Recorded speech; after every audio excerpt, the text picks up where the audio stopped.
Okay, let's dive right into a classic high-grade Universal Century kit today.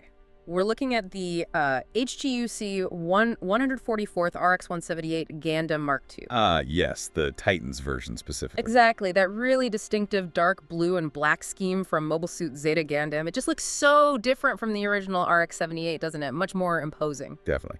So for the basic info on this one, it's a standard release, nothing P-Bandai here. It was HGUC lineup number 03, and the release date was, let me check, May 17th, 2002. So it's been around a while. 2002, wow. So over 2 decades old now, and it's the standard scale. Yep, 144th scale, stands about 13.6 centimeters tall. Which is roughly 5.35 inches for those keeping score at home. Right. And the price back then was pretty accessible, around 1,000 JPY. Pretty standard HG pricing for the time. Now, even for 2002, I remember this kit having some neat features, especially with the hands. Oh yeah, they gave you a few options. There's a weapon holding hand, but interestingly, only for the left. Left only, okay. Then a trigger finger hand for the right, naturally. And quite uniquely, another right hand that actually has the beam saber molded right into it. Oh, that's actually pretty convenient. Saves fiddling with tiny saber hilts that always seem to fall out. Exactly. It was a good solution for stability back then. Yeah. And the articulation was pretty ambitious for its time, too. Right, it had those early double-jointed knees, didn't it? It did. Double-jointed knees, elbows that could bend 90 degrees. Plus, crucially, the front and side skirt armor could move. Which is essential, really, if you want any kind of dynamic leg pose.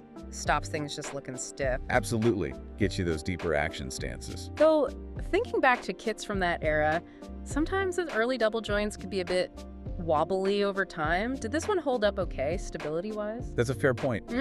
Stability could sometimes be an issue with older HGs, but the accessory gimmicks actually help a bit with balance sometimes. Like the beam rifle, it has a movable foregrip, so you can get a solid two-handed pose. Right, makes it look more grounded. And the hybrid bazooka is quite well thought out. It's got an articulated trigger, which is a nice touch. And there's a little connector piece that deploys from the backpack, so you can actually store the bazooka right on its back. Ah, nice. Integrated weapon storage is always appreciated. What about the shield? The shield connects using an L-shaped adapter piece. And you can swap some parts around to put it into 2 different configurations, like extended or retracted. Okay, so some display options there. And you also get the Vulcan Pod System for the head, which is fully removable, so you can display it with or without. So quite feature-rich for an older HG kit. But let's talk about the mobile suit itself, the Mk-II, in the Universal Century timeline. Right, because this machine is hugely important. The RX-178 Gundam Mk-II was developed by the Titans, specifically intended to be the successor to the original RX-78 Gundam. And the big leap forward here was the technology inside, right? The movable frame. Exactly. That was the absolute game changer. The Mk-II was the first mobile suit to properly utilize the movable frame concept. It basically integrated all the vital systems, actuators, wiring directly into the skeletal structure itself. Which meant drastically better agility, faster response times, even better energy efficiency compared to older designs. Precisely. But here's the interesting contradiction. Go on. Despite having this incredibly advanced internal frame, the actual armor plating on the outside was, well, kind of dated. It used a titanium alloy ceramic composite. Which wasn't exactly cutting edge even then, was it? Not really. It suggests maybe the Titans were prioritizing getting the frame tech right, testing that extensively rather than spending big on the latest armor materials for what was still essentially a prototype series. So a high-tech skeleton in slightly older clothes, it kind of reflects the Titans' whole approach, maybe focus on performance, maybe cut corners elsewhere.